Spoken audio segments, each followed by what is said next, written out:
à toutes et tous, merci d'être là aujourd'hui. Nos journées du management culturel qui sont organisées par Dauphine Culture, l'association des anciens et des actuels étudiants du Master Management des organisations culturelles de Dauphine, dont vous faites peut-être en partie, ou dont vous avez fait partie à l'époque peut-être, ou dont vous allez faire partie dans le futur. On a la chance aujourd'hui d'accueillir 3 anciennes et anciens du Master, et qui vont nous parler du fait de se lancer dans l'entrepreneuriat ou en freelance dans le secteur culturel quand on a moins de 30 ans. Bonjour. Allez-y, il y a 2 places, c'est parfait. Donc merci déjà à tous les 3 d'être là, c'est super, c'est trop cool. En plus vous êtes tous les 3 de différents secteurs, donc c'est parfait. Sans plus de transition, je vais vous laisser vous présenter et nous dire dans quel secteur vous agissez, pourquoi vous avez choisi ce statut-là, l'entrepreneuriat ou le finance. Voilà. Je me lance. Alors moi du coup je suis Constance Le Cornec, je suis fondatrice et productrice dans la société Anafi, que j'ai montée il y a 6 mois. Une société de production cinéma audiovisuel, plutôt court métrage pour l'instant et à vocation à faire du long métrage. Alors pourquoi j'ai voulu me lancer dans l'entrepreneuriat, ça peut faire l'objet de longues discussions, donc peut-être le mieux ça serait que vous me posiez des questions si vous en avez. Mais du coup j'étais vraiment dans un statut salarié depuis la fin de mes études de Dauphine jusqu'à il y a 6 mois, et j'ai décidé du coup de me lancer dans l'entrepreneuriat, mais en vérité je suis intermittente pour pouvoir lancer ma boîte. Voilà, donc c'est quand même plus fluide. Si vous me posez des questions, je préférerais. Donc peut-être que je laisse les autres se présenter et après. Eh bien, bonjour également. Moi je m'appelle Thibaut Rérol, je suis diplômé du MOC en 2018 avec Constance. Et du coup moi je fais de la production de spectacles vivants. Je suis en freelance, en micro-entrepreneur depuis début 2023. Et entre mon diplôme et mon statut de freelance, j'ai fait différents contrats au régime général, toujours en CDD.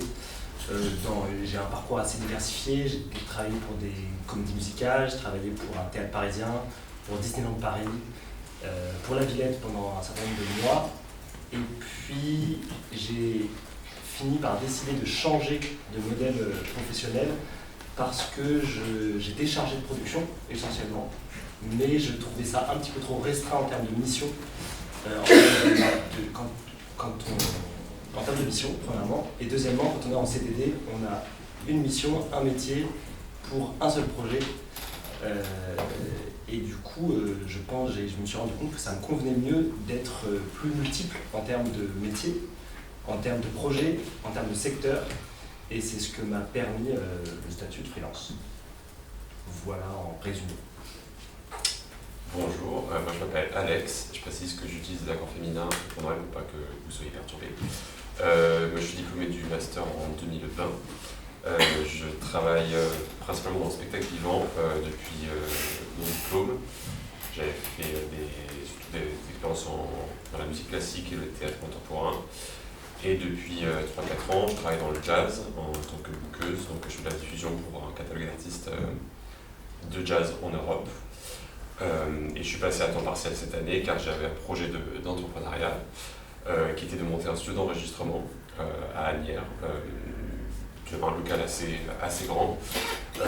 J'étais en train de m'associer avec un ingénieur du son. On travaille sur le projet depuis 1 an. Et j'ai quitté le projet il y a 2 mois pour diverses raisons dont on peut parler. Donc je suis plutôt là pour parler de l'échec de mon entreprise. Et des raisons pour lesquelles aussi ça menait à ça, et particulièrement sur le principe d'association et des choses qu'il faut faire ou ne pas faire quand on cherche à entreprendre avec quelqu'un. Voilà. Plus spécifiquement que, je pense, par rapport à vous deux qui êtes un peu on your own, quoi. Moi, je pourrais parler plus spécifiquement de qu'est-ce que ça fait de créer un projet en équipe et quelle frustration il peut y avoir et jusqu'où ça peut aller, quoi. Voilà. Et je précise que ce projet existe toujours. Le studio va être ouvert l'année prochaine. Donc, voilà. Alors nous, on a préparé des questions, mais en discutant avec les différents intervenantes et intervenants, on s'est dit que ce serait sympa d'abord de vous laisser dire, vous, les pistes qui vous intéressent si vous en avez, avant que nous on développe les questions pour que ce soit un peu plus un échange que quelque chose de descendant, parce que le but c'est vraiment d'échanger sur les obstacles, les joies, les peines, ce que ça représente en termes pour une personne en fait, de monter ce projet-là qui est nécessairement très personnel et pas que professionnel. Donc est-ce que vous avez des pistes que vous souhaitez qu'on aborde ou est-ce qu'on passe directement à l'espèce de table ronde? Moi c'était plus par rapport à l'équilibre liberté, précarité, comment vous naviguez là-dedans.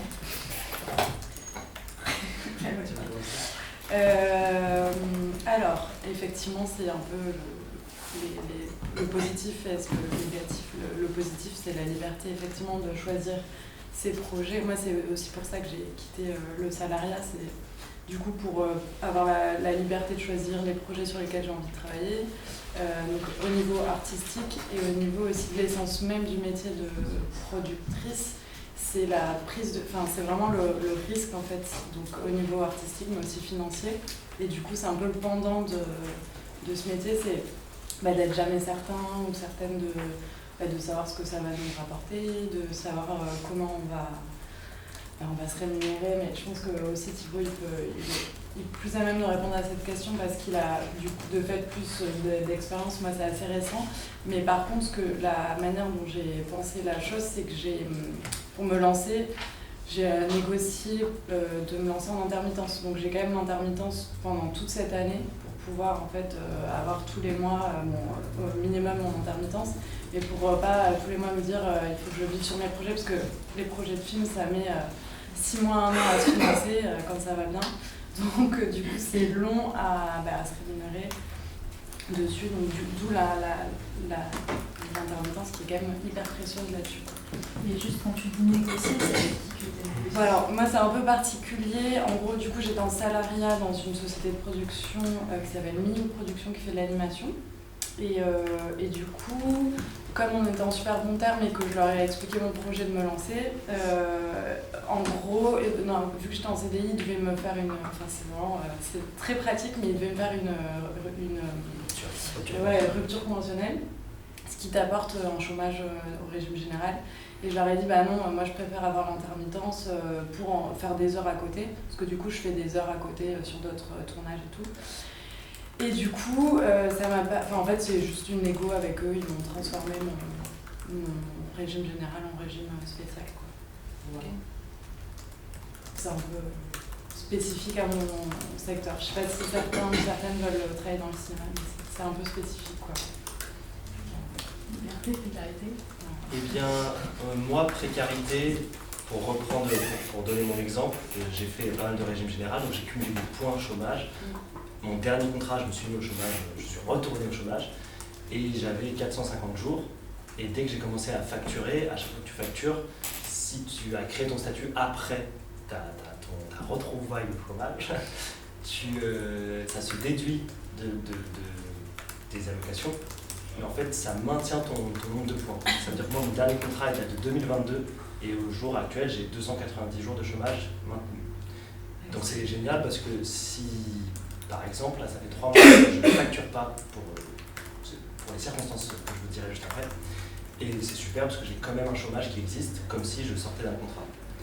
Donc ça, c'est pour le côté pratique. Ensuite, pour le côté précaire, c'est un vrai enjeu. Je pense qu'on peut en parler de 25 000 façons différentes, mais je pense que c'est une question de tempérament, plus que de précarité absolue, puisque moi, je me suis mis à mon compte en me disant c'est un métier qui ne gagne pas toujours très bien sa vie. Mais je me suis dit, tiens, c'est pas pour ça que je le fais en priorité, mais par ailleurs, en moyenne, à la fin de l'année, je pense qu'en net, je peux mieux gagner ma vie. Parce que le freelance gagne plus d'argent en net, en général, parce que pour facturer à la journée, voilà, plein de raisons. La précarité, elle est plus dans le fait que, par exemple, là, actuellement, j'ai très peu de missions, donc voilà, on tombe à pic dans ce moment-là. Et en même temps, moi j'ai fait ça parce que j'avais envie d'être sur des projets incroyables. Et c'est littéralement en me mettant en freelance que je me suis retrouvé à chaque fois sur des projets que j'ai trouvé beaucoup plus fous, hors cadre, etc. qu'en étant au régime général. Et du coup, certes c'est précaire, mais ça me donne la liberté de dire allô et de répondre au téléphone. Oui, je suis dispo lundi pour démarrer 7 mois sur les Jeux Olympiques avec vous, qui me propose comme ça sur le pouce. Et ça fait ça pour tous les projets. Ça veut dire qu'actuellement, je pourrais vous dire, c'est marrant, je ne travaille pas depuis 2-3 mois parce que j'ai fait les JO, donc je suis épuisé dernièrement, etc. Et puis, ce qui est drôle, c'est que lundi, j'avais pas de travail, et mardi, on m'a appelé, on m'a dit, bon Thibaut, t'es chaud pour faire ça, ça et ça. Et je trouve que les 3 projets méritent largement d'avoir poireauté quelques semaines, parce que je vais faire un projet incroyable. Et je suis disponible parce que je suis en freelance. Et je suis disponible aussi pour, du jour au lendemain, prendre énormément de responsabilités. On va faire 6 mois, on va sortir le truc en septembre prochain, et après, hop, je vais être à nouveau précaire parce que je vais être comme au chômage, quoi. Oui, c'est comme l'intermittence. En fait, il faut être très disponible. C'est vraiment une question de tempérament. Effectivement, ce que tu disais, il faut être OK avec le fait d'être très flexible et très disponible, quoi. Enfin, ouais, c'est vraiment une question de... Et puis de tempérament, et je pense aussi de... Enfin, moi, il m'a fallu beaucoup de maturité aussi à acquérir avant de me dire j'accepte d'envisager le travail autrement, quoi. Enfin, moi, je sais pas, j'avais un modèle aussi, même familial, je ne veux pas faire une analyse ici, mais de salariat, de famille très... et au final, c'est un peu des modèles à déconstruire. Après, je ne fais pas l'apologie de l'entrepreneuriat ou quoi, mais bon, voilà, c'est plus un truc, c'est très personnel, en fait, je trouve. Enfin, oui, j'ai un statut pas clé, je pense que ça rejoint un peu ce que vous dites aussi. Je pense que c'est le principe de ne pas mettre tous ses œufs dans le même panier et de réussir à garder un certain équilibre par ailleurs, que ce soit l'intermittence ou le fait de rester ouvert à plusieurs missions. Moi, en l'occurrence, du coup, j'étais passé à temps partiel à mon emploi en tant que salarié pour pouvoir permettre ce projet d'entrepreneuriat. Et en fait, je n'avais pas prévu de lâcher ce taf en salariat. Parce que monter un studio d'enregistrement, c'est très très coûteux. Les investissements sont énormes au début en termes de matériel, de frais locaux, et puis se placer, construire une clientèle quand on a un lieu fixe avec des gros coûts, etc., c'est quand même assez risqué. Donc en fait, on n'avait pas prévu avec mon associé de se rémunérer pendant au moins 3 ans. Ce qui fait qu'on avait, lui était ingénieur du son dans le live, enfin il est toujours d'ailleurs. Donc il gagne sa vie avec son intermittence en tournée avec des groupes, et moi je gagne ma vie en faisant de la diffusion pour des artistes à temps partiel. Et donc on n'avait pas prévu de consacrer l'entièreté de notre temps à ce projet d'entrepreneuriat, justement pour des raisons économiques qui étaient que le projet sur le papier ne pouvait pas dégager d'argent pour nous. Après c'est un choix qu'on a fait parce qu'on était déjà dans cet équilibre de multi-activité, que nous ça nous correspondait, moi ça me correspond personnellement de faire de la multi-activité. Pour d'autres personnes, ça peut être aussi un frein. On aurait pu aussi concevoir le projet depuis le début en disant il faut absolument qu'on se rémunère. Mais ça aurait été un point en plus. Donc je pense qu'il n'y a pas de règle, c'est chacun fait avec son équilibre perso, ses envies professionnelles, surtout c'est ça le principal critère, je pense, c'est où est-ce que ça, quel est le but de ce projet, où est-ce que ça va nous amener professionnellement et personnellement. Et puis après, en fait, c'est du bidouillage avec les gens qui sont dans nos réseaux et les situations autour, mais il y a 1000 manières d'être en entrepreneuriat, en freelance, il y a plein d'aides qui sont possibles. Quand on est salarié, on peut avoir un congé pour entreprendre pendant 1 an. Enfin, quand on est au chômage, on peut avoir de Pôle emploi si on a un projet d'entrepreneuriat. Enfin, il y a plein de possibilités administratives de conserver un peu un revenu pendant ces moments-là. Mais je pense que le principal truc, c'est de ne pas tout lâcher d'un seul coup. Il faut être un peu sur ses arrières, et je pense que, je ne sais pas avec le mental sur ton projet, mais on a tous les 3 travaillé avant de se lancer dans ces projets-là, parce que c'est une manière aussi de solidifier un réseau, construire des compétences, et la liberté qui vient de l'entrepreneuriat, elle est là parce que aussi on est un peu plus sur des appuis solides professionnellement. Voilà. En tout cas, je conseillerais à quiconque de vraiment bosser sur après les études sur genre 2-3 ans au moins pour être un peu, ne serait-ce que connaître des gens en fait, dans le milieu et puis savoir ce qui se passe, quoi. Ah bah non, c'est très bien. Faut pas s'excuser de parler. Vraiment pas. Est-ce qu'il y avait une autre question? Moi j'avais des questions sur les statuts que vous avez choisis. Constance a déjà parlé du fait que l'intermittent avait ses désavantages, mais je veux bien plus de détails sur ce que vous avez choisi comme statut au moment de passer à l'entrepreneuriat, s'il vous plaît. Alors, comme je disais tout à l'heure, j'étais du coup j'ai fait des CDD puis CDI en société de production et régime général. Et à partir du moment où j'ai décidé de me lancer, effectivement, j'ai quand même bien mûri le projet avant de leur dire salut, je m'en vais. Justement parce que ça me prend du temps à monter ses statuts, à voir un peu l'économie le modèle quoi. Et du coup, à ce moment-là, c'était une négo, ils m'ont proposé une intermittence, sachant que moi en plus c'était particulier parce que c'était la convention collective des films d'animation. Donc, bref, j'ai une intermittence en direction de production, avec un cachet particulier. Et du coup, c'est bon, en off, c'est pas tout à fait hyper clean de faire toute une intermittence avec une seule boîte. Généralement, c'est pas le. C'est à contresens. Ouais, voilà. Donc, en fait, eux m'ont proposé de me faire mon intermittence, mais en vérité, là, ce que je vais faire pour l'année prochaine, c'est de le faire avec d'autres boîtes. Mais pour me lancer, encore voilà, c'est ça. Tu veux savoir la société, non? C'est le statut personnel. Oui, c'est le statut que vous avez, ouais. Du coup, moi j'ai pas créé une société, donc ma société c'est moi-même, parce que je suis une micro-entreprise. Voilà. 3 mots dessus, pourquoi je fais ça? Parce que c'est hyper léger fiscalement, il y a très peu le pourcentage d'impôt est vraiment relativement léger, etc. Il y a plein d'avantages qui fait que c'est très facile de se lancer. Donc, tu factures en 2 secondes, tu déclares relativement facilement.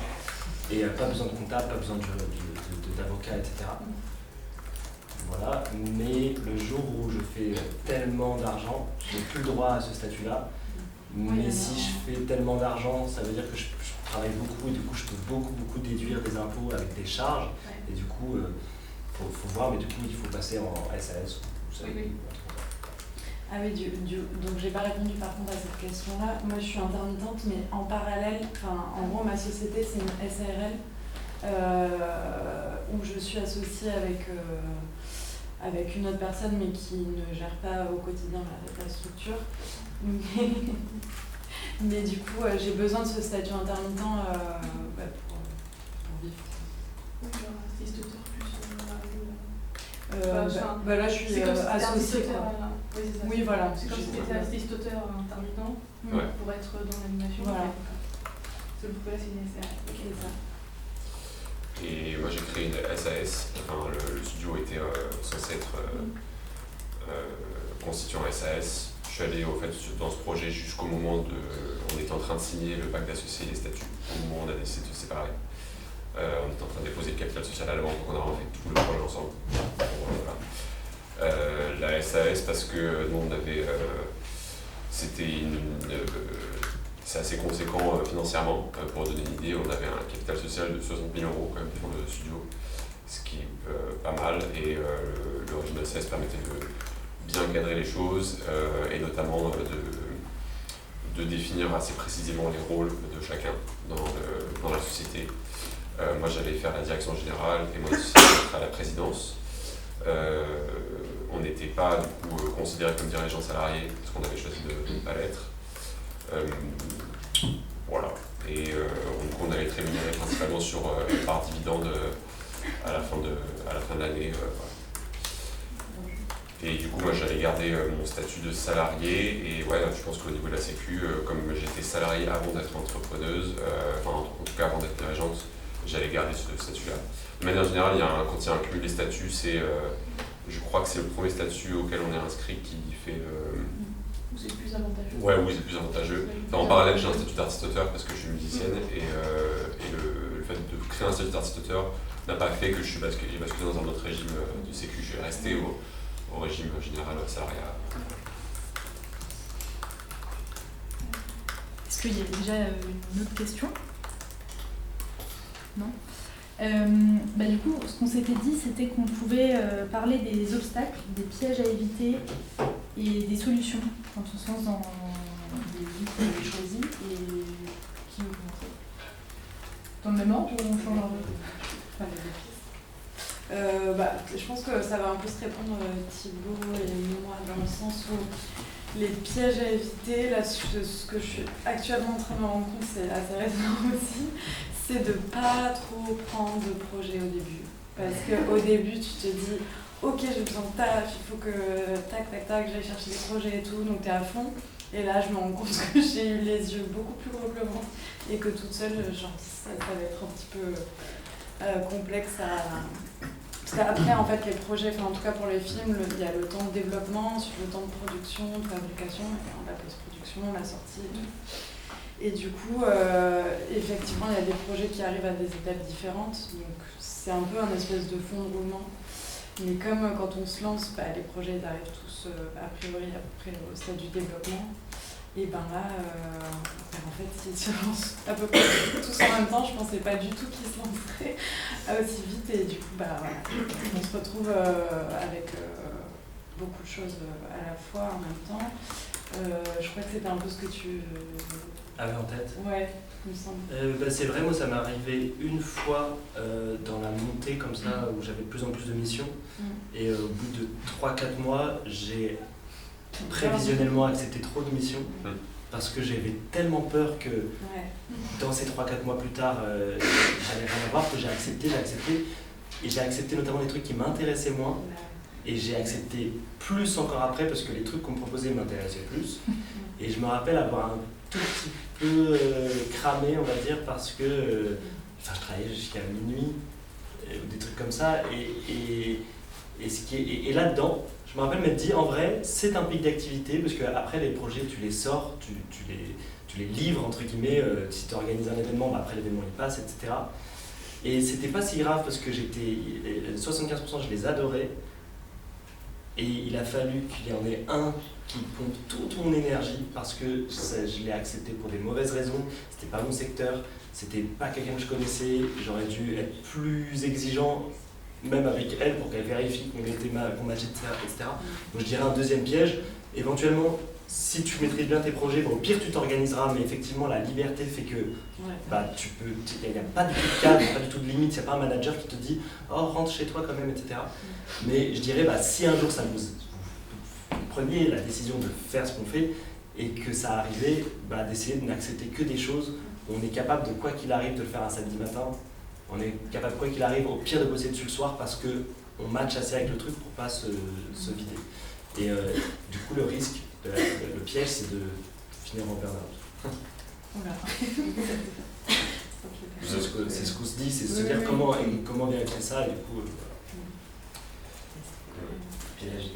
Non, je pense qu'on a déjà évité, j'allais dire, ne pas sous-estimer la charge mentale d'un projet d'entrepreneuriat.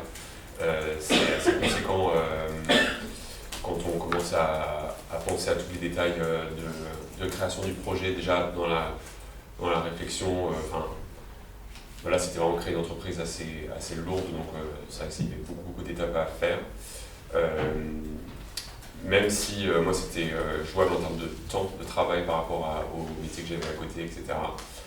C'est une pression assez conséquente, il faut en avoir un peu conscience et savoir pour quelles raisons on le fait vraiment. Parce que on y pense un peu tout le temps et puis dès qu'il y a de l'engagement financier, juridique en l'occurrence aussi, de mon côté il y avait, on allait emprunter pas mal d'argent à la banque aussi pour financer le matériel de base, ça fait qu'on des cautions, des prêts de l'entreprise quand on est actionnaire fondateur. Voilà, donc ne pas sous-estimer à quel point ça peut trotter dans la tête et faire attention au burn-out vraiment, même au début, parce que en fait, c'est aussi au début où on peut par excès d'énergie, d'envie et de volonté se cramer. Et je pense que la séparation avec mon associé est liée en partie à un burn-out de son côté. Parce que en fait, dans la répartition qu'on avait fait, lui était notamment en charge des travaux sur le local où on allait faire le studio. Et en fait, les discussions ont commencé à se tendre sur la constitution de la société au niveau des statuts, du pacte d'associés, de la répartition, etc. Quand lui a un peu levé la tête des travaux et en fait était épuisé par le fait d'être dans le studio tout le temps, d'être aussi en train d'essayer de gagner sa vie par ailleurs avec les groupes qui suivent en live, de gérer sa vie perso, des choses du quotidien quoi. Et c'est là où on a commencé à être un peu plus dans la confrontation et on a commencé je pense qu'il y a des réactions qui ont été un peu déplacées parce qu'il y avait beaucoup de fatigue des deux côtés et que du coup ça révèle chez chacun voilà, quelques... D'où je rebondis, les solutions, c'est de bien s'entourer. Tout à fait. Mais au niveau pro comme perso, avoir vraiment, c'est facile à dire, mais quand même des espaces pour juste souffler autre que, enfin en tout cas à titre perso, des solides bases à côté avant de se lancer aussi, quoi, je pense. Voilà. Et moi, ça m'inspire un autre piège à éviter, c'est que quand on est dans l'entrepreneuriat, je pense que ce soit pour toi, ou pour toi si ça avait marché, pour moi, pardon. Je pense que moi par exemple jusqu'à aujourd'hui, ça fait bientôt 2 ans que je suis indépendant, et ça a essentiellement fonctionné avec des gens qui me font travailler, que j'ai rencontrés en année de césure, ou que j'ai rencontrés dans mon stage de fin d'études, et pas tellement dans ceux qui m'ont fait travailler en régime général pendant 5-6 ans. Et du coup, super, pour l'instant je surfe là-dessus, etc. Et du coup, le piège à éviter, c'est de se reposer sur ses lauriers. Parce que quand on est en CDD et qu'on fait 6 mois quelque part, puis 6 mois quelque part, et bien on se focus à fond dessus. Et puis après, on cherche un travail, et puis on va séduire un prochain employeur, et puis hop, c'est reparti pour 6, 18, 2 ans, etc. Alors que là, potentiellement, tu travailles simultanément avec en ce qui me concerne, plusieurs producteurs, et tout ça se cumule. Parfois, je vais avoir une grosse mission, je vais faire un seul producteur comme les JO, mais du coup, pendant 7 mois, je n'ai pas rappelé les autres, on ne s'est pas vu parce que j'avais pas le temps, etc. Et je reviens, et finalement, mes anciens clients, qui en plus sont des gens que je connaissais d'avant, etc., finalement, là, c'est pas le moment, ils n'ont pas d'argent, etc. Et du coup, le piège à éviter, c'est de se reposer sur son laurier. Du coup, malheureusement, il faut constamment relancer son réseau.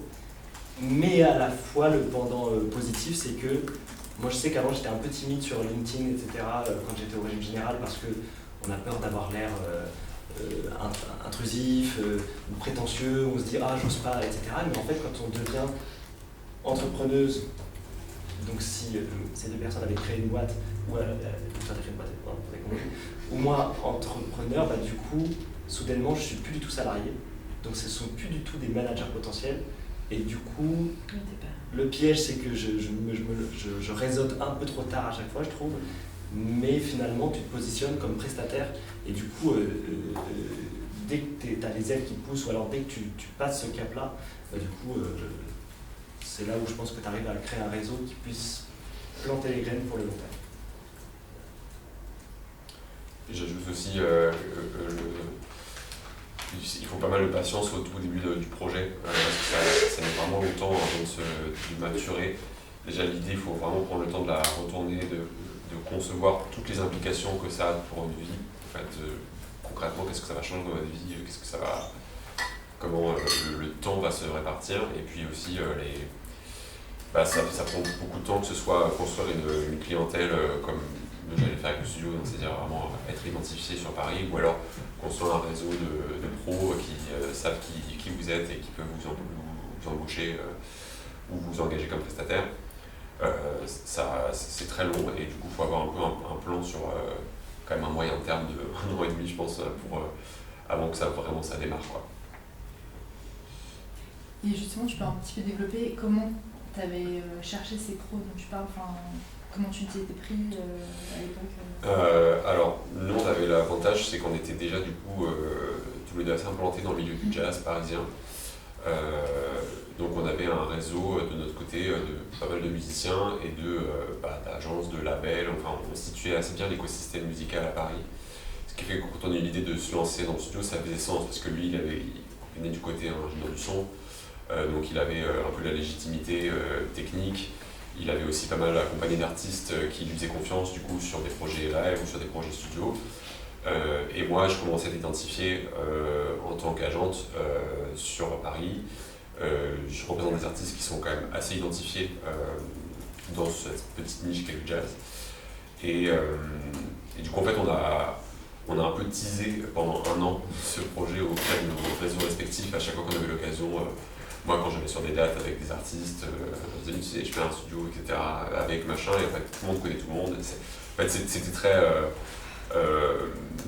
on faisait passer le mot au fur et à mesure pour faire grandir l'idée qu'on allait créer ce truc dans 1 an ou 1 an et demi.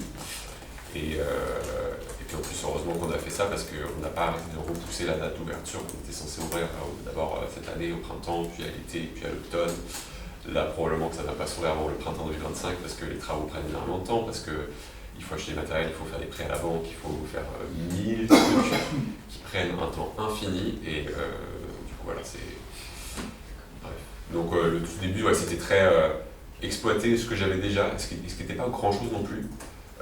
Mais c'était partir de ce petit truc-là et ensuite étendre. Et puis après, c'est tout le travail aussi d'entrepreneuriat. Enfin, je pense qu'on peut en parler aussi après, mais il y a plein d'étapes d'évaluation du marché, du réseau des concurrents, de ciblage, de tout ça. Donc, voilà. Si tu veux en parler maintenant, enfin, à moins que vous vouliez d'abord répondre au... Tu veux en parler maintenant? Si ça vous intéresse. En fait, j'avais fait un petit déroulé que moi j'ai suivi sur le projet d'entrepreneuriat. Alors ça, c'est un truc, si vous avez un projet de création d'entreprise, je vous conseille d'aller sur le site de la BPI France, qui a un espace qui s'appelle, je sais plus comment ça s'appelle, création d'entreprise ou mon projet ou un truc comme ça.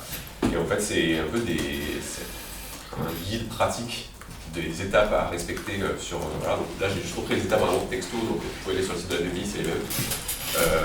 Et donc, en gros, c'est un truc qui vous fait cocher des petites cases pour savoir où est-ce que vous êtes dans votre projet. Et à chaque fois, il y a des fiches infos avec plein de détails sur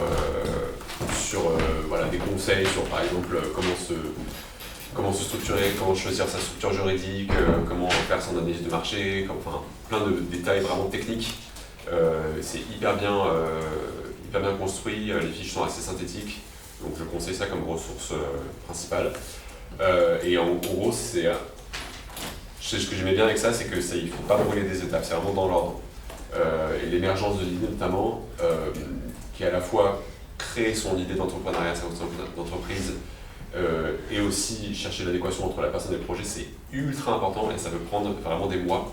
Et si cette étape n'est pas respectée, et je pense que dans mon cas, elle n'avait pas complètement été respectée, ça peut mettre en danger le projet à posteriori. En l'occurrence, l'adéquation personne-projet, c'est-à-dire la motivation, les objectifs, les contraintes, c'est ce qu'on dit depuis tout à l'heure. En gros, quelle place dans ce projet va prendre dans votre vie, ça c'est ultra important. Et aussi vis-à-vis d'une autre personne avec qui vous vous associez ou pas, quelles sont les compétences, quelles sont les complémentarités, quels sont les endroits où ça va clasher, et surtout quels sont les rôles, et il faut les définir très tôt. Et nous, on les a définis trop tard. Et c'est pour ça qu'en fait, il y avait une confusion sur la responsabilité de chacun dans le projet, et qui était à l'origine de quoi. Et il y a eu un moment, en fait, où mon associé, c'est concrètement, il a considéré que c'était lui le chef. Et que c'était du coup que le projet était son initiative uniquement, et que moi j'étais là en appui, ce qui en fait, pour moi, n'était pas le cas. Et je pense qu'on n'avait pas suffisamment communiqué en amont sur vraiment ce que ça impliquait dans nos vies respectives. Et donc dès qu'il y a eu de la fatigue, dès qu'il y a eu de la tension, ces choses-là sont revenues sur le premier plan, et donc c'est ça qui crée la tension à la fin. Donc vraiment ça c'est ultra important, parce qu'après les deux autres étapes, élaboration du projet et lancement d'entreprise, c'est des étapes techniques. Et ça c'est vraiment suivre un cahier des charges, faire l'étude de marché, construire une stratégie commerciale, une étude financière, choisir sa structure juridique, choisir ses aides financières, ça c'est spécifique à chaque projet. Chacun fait sa démarche, chacun fait sa recherche spécifiquement pour le secteur, pour le type de société, pour le type de projet. Donc il n'y a pas vraiment de règles particulièrement à ça. Et pareil pour le lancement d'entreprise, il y a des démarches à respecter, il y a des étapes par lesquelles on doit passer, créer des statuts, rédiger un pacte d'associés, etc. Et ça c'est vraiment, pareil, c'est facile entre guillemets. Mais par contre, cette première étape d'émergence de l'idée et d'adéquation personne-projet, c'est le nerf de la guerre. Et il faut avoir vraiment retourner les trucs dans tous les sens avant de se lancer dans cette étape. Parce que nous, on est tout de suite en train de dire ah ouais, on va créer un studio, mais du coup, c'est quoi? Qu'est-ce qu'on va gagner? On va gagner plein d'argent. Ça va être quoi le prix de notre studio? Ça va être c'est qui notre clientèle? On est tout de suite parti d'un truc. C'est quoi notre structure juridique? Avec qui on va s'entourer et tout ça. Et en fait, c'était trop tôt pour penser à tout ça. On n'avait pas assez blindé ce truc de pourquoi on fait ce projet ensemble. Pourquoi c'est nous deux dans la pièce? Pourquoi toi tu as des compétences que je n'ai pas, et quelles sont tes contraintes à toi en termes de vie perso, quelles sont les contraintes à moi, et à quel endroit on va pouvoir s'entraider, à quel endroit il va falloir qu'on se laisse de la place, et à quel endroit il va falloir qu'on soit absolument d'accord. Et moi, sur quoi j'avais insisté, c'est ça qui était la cause de la rupture, c'est que j'étais actionnaire minoritaire de la société, mais j'avais un investissement qui était conséquent, et du coup, je voulais absolument que je sois la direction générale, ce qui implique qu'il y ait des décisions sur lesquelles il faut qu'on soit absolument d'accord. Et c'est vraiment genre, c'est écrit dans le pacte d'associés, il y a des décisions sur lesquelles les deux actionnaires fondateurs doivent être d'accord. Et si ce n'est pas le cas, il y a une clause de médiation, puis éventuellement des clauses de rupture. Et ça concernait par exemple la vente de la société, si jamais il y a une décision de revente de départ, c'est aussi la définition de la stratégie commerciale, les décisions d'investissement sur si on doit acheter un tel montant de choses, voilà, il faut absolument qu'on soit d'accord. Voilà, je ne sais plus où j'allais, mais J'étais en train de parler. J'étais en train de parler de l'ensemble.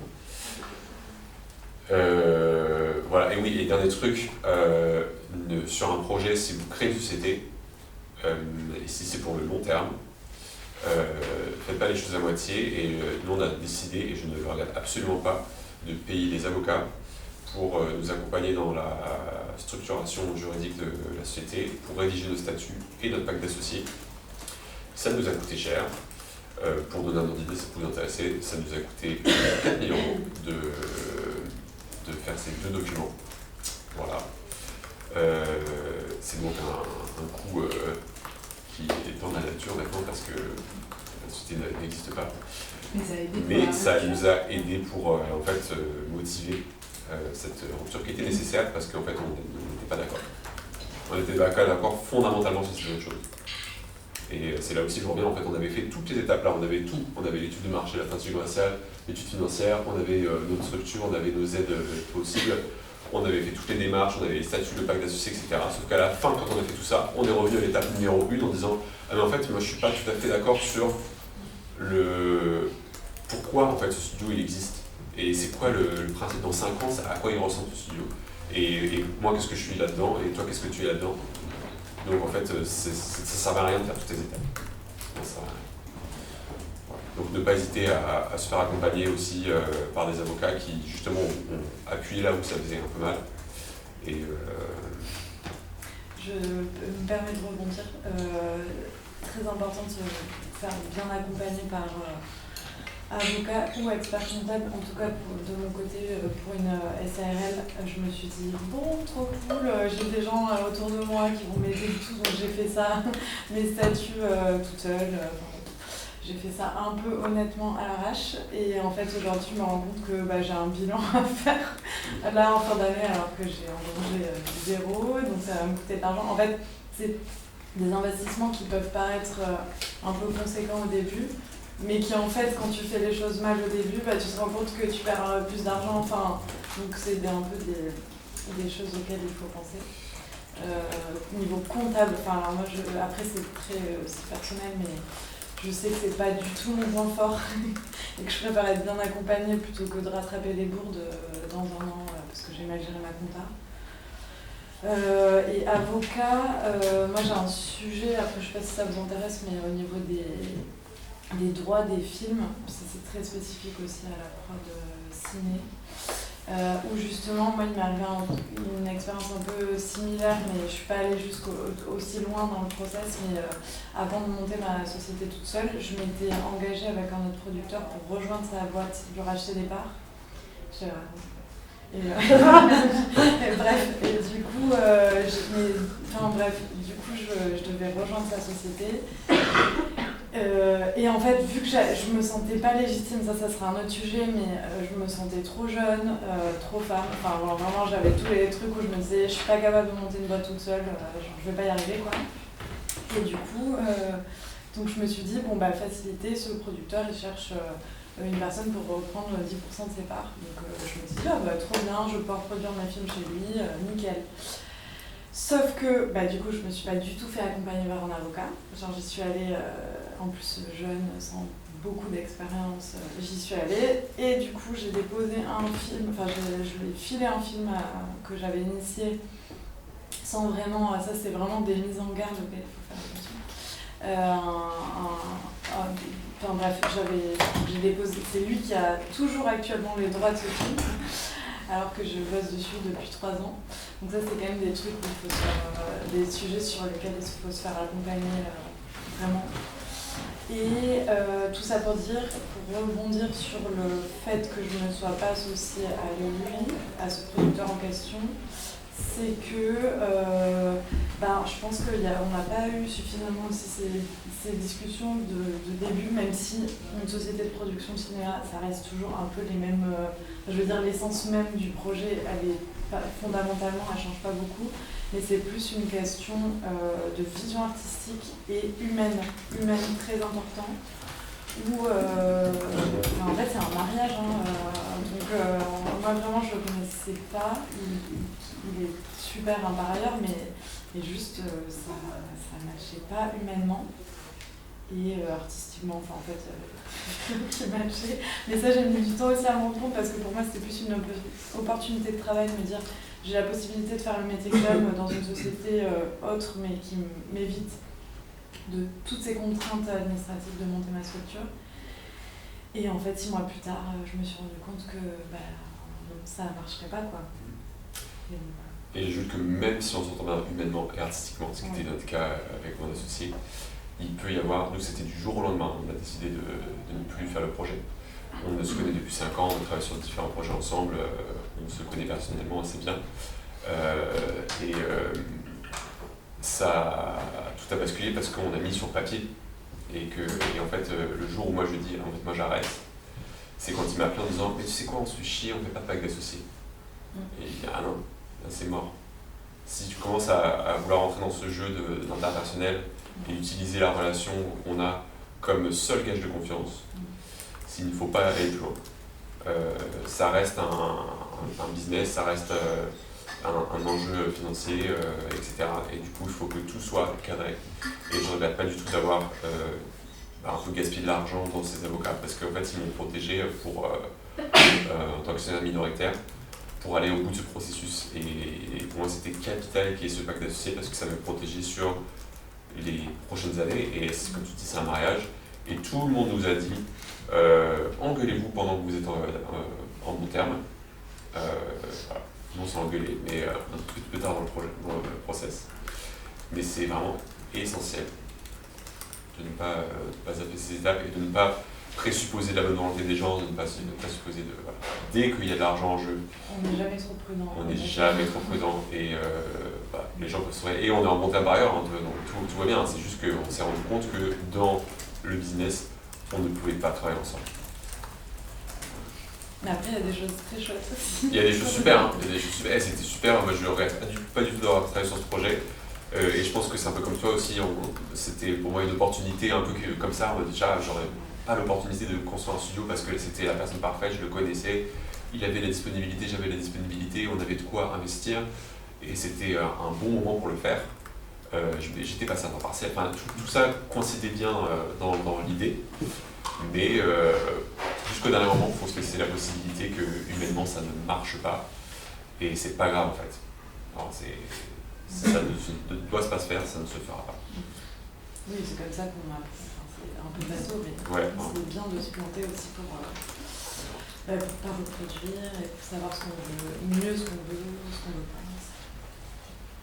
Parce que toi, c'est suite à cette première expérience avec cette personne qui t'a monté la société. Ouais, on rebondit, enfin, toi tu vas rebondir, t'es en plein dedans, tu ne vis pas du tout. Enfin, je me souviens quand on t'a contacté, c'était le jour où.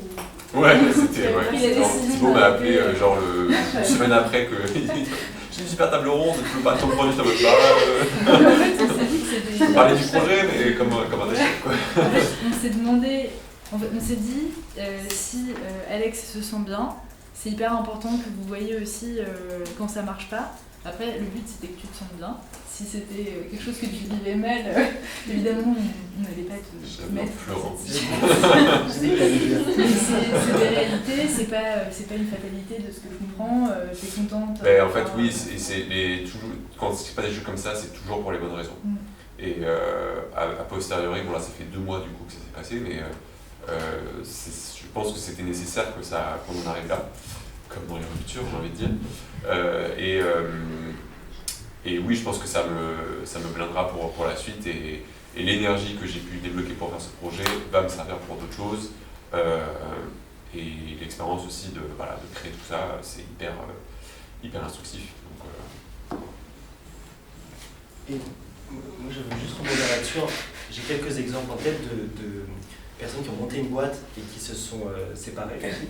Puis j'ai un exemple là qui me vient de 2 personnes que je connais, avec qui je collabore un petit peu, qui ont monté une boîte, donc c'est une fille et un garçon, dont lui a fait le MOOC d'ailleurs. Le MOOC, c'est le master. Le master management culturel, pardon, de Dauphine. Et eux, pour le coup, je les observe, ça fait 7 ans qu'ils ont monté leur boîte. J'ai jamais entendu une seule seconde. En gros, eux, jackpot, ils sont faits l'un pour l'autre pour collaborer. Et ce qui est génial, c'est que eux, du coup, ils font comme vous deux un projet de vraiment création d'entreprise et d'entrepreneuriat. Et c'est que la complémentarité fait que du coup, ça décuple complètement leurs capacités. Parce qu'il y en a un qui va permettre d'aller plus loin et l'autre va permettre de le faire plus sécurisé, donc quand même avec plus de prudence. Donc ça leur permet d'être viable, alors que moi si je suis tout seul à prendre des décisions, donc je peux faire des bêtises, etc. Et du coup je trouve ça assez fabuleux parce que aussi dans toutes les difficultés qu'on a un peu évoquées tout à l'heure, et puis il y en a plein d'autres, parfois psychologiquement pour garder la foi, etc. Bah, eux du coup ils sont constamment en train de s'entraider on a décidé d'être indépendant du système plus classique du salariat, et du coup parfois si on a des downs, l'autre up, etc. Et ce qui m'est venu à l'idée, c'est que moi, du coup, c'est pas mon cas. Tu me diras pour l'instant, toi non plus. Mais finalement, je trouve que je le retrouve en m'associant. Quand on est en freelance, en fait, on va vite faire des binômes avec des gens, etc. Et du coup, moi, j'ai l'impression de faire des micro-associations pour lesquelles j'ai pas besoin de pacte, puisque c'est pour des missions précises, quoi. Mais c'est juste pour dire qu'il y a une dimension humaine que vous venez de parler à tous les deux, à la fois en warning, mais la dimension quand elle fonctionne et qu'elle est positive, je trouve qu'elle est parfois beaucoup plus puissante que dans le milieu du salariat. Parce qu'on a des super collègues, on déjeune avec eux tous les jours, c'est sympa, etc. Mais on est bloqué dans le salariat, dans un contexte dans lequel c'est à la fois très porteur qu'on s'entend bien, mais quand on s'entend pas, là, c'est pas un pacte d'associés, c'est ton CDI en fait. Tu es là et puis tu peux vite te vider de ton énergie, alors que quand tu es indépendant, tu as cette liberté de t'associer avec plus ou moins de force juridique, comme on vient de le dire, mais du coup, si tu collabores avec quelqu'un, et qu'en plus tu décides de le faire sérieusement avec un pacte, etc., et ben le lien humain, il est beaucoup plus important, mais du coup, il est beaucoup plus, percutant, et si ça vous parle ça, je pense que vous pouvez vivre des choses fortes. Mais le lien humain, tu disais, il est aussi hyper important pour toi, parce que ça détermine aussi en partie si le projet t'intéresse quand tu travailles avec un client ou quelque chose comme ça. Même s'il n'y a pas de pacte d'associés, j'imagine qu'il y a quand même tu établis une espèce de cadre, des règles, pas forcément dites, on travaille comme ça, mais j'imagine que tu apprécies de travailler d'une certaine manière. Comment, vu que tu n'es pas protégé par un pacte d'associés, comment tu fais pour te faire respecter, entre guillemets, c'est pas le bon terme, mais pour apprécier travailler avec ton collaborateur ou ta collaboratrice? Est-ce que tu as une manière de faire, ou est-ce que c'est plutôt pour le moment assez... Déjà, sur le plan juridique, dans mon cas, je pense que j'ai dû avoir peut-être 7 ou 8 clients différents sur 2 ans. Personne ne m'a jamais signé aucun devis, j'ai signé aucun contrat, sauf il y a une structure avec qui on faisait des bons de commande quand même, pardon, je mens. Mais du coup, c'est très bizarre parce que j'ai décidé d'accepter ça dès le début. La confiance. Voilà, j'ai constaté, à un moment par exemple, j'en ai un avec qui je me suis associé et lui a facturé. Et je me suis dit, tiens, c'est bête parce que j'aurais bien aimé voir le contrat qu'il le lie lui à la grosse boîte de production, même pour voir un contrat. Donc personne n'en faisait jamais. Je me suis dit, tiens, comme ça, je l'aurais en exemple. Et je lui ai demandé, il m'a dit, mais c'est vous, il n'y a pas de contrat. Et d'ailleurs, avec ces gens-là, comme on se connaît bien, je négocie par WhatsApp. Je leur donne un montant, il me dit un autre, et je fais quand même un devis pour qu'il y ait une trace, mais j'admets. Et ça, c'est moi qui ai décidé de suivre ça. Je pense que ça, je le recommande pas. Ouais. Je pense que c'est un peu une bêtise, mais je pense que c'est franc. Mais du coup, le pendant inverse, c'est que je me suis dit, tiens, c'est marrant, on signe jamais rien, mais du coup, tout est basé sur la confiance. Je pense que franchement, factuellement, c'est fragile, mais d'un autre côté, je ne sais pas comment défendre ça, mais du coup, ça veut dire qu'on se fait vraiment particulièrement confiance, dans un sens comme dans l'autre. D'un autre côté, même si je crois qu'en freelance, un contrat ne protège pas de grand-chose, on peut quand même le faire sauter assez facilement. Cependant, ils sont libres finalement, ça serait pas cool, mais de se détacher de moi. Mais d'une certaine manière, si vraiment j'en ai ras la casquette, je peux me détacher facilement.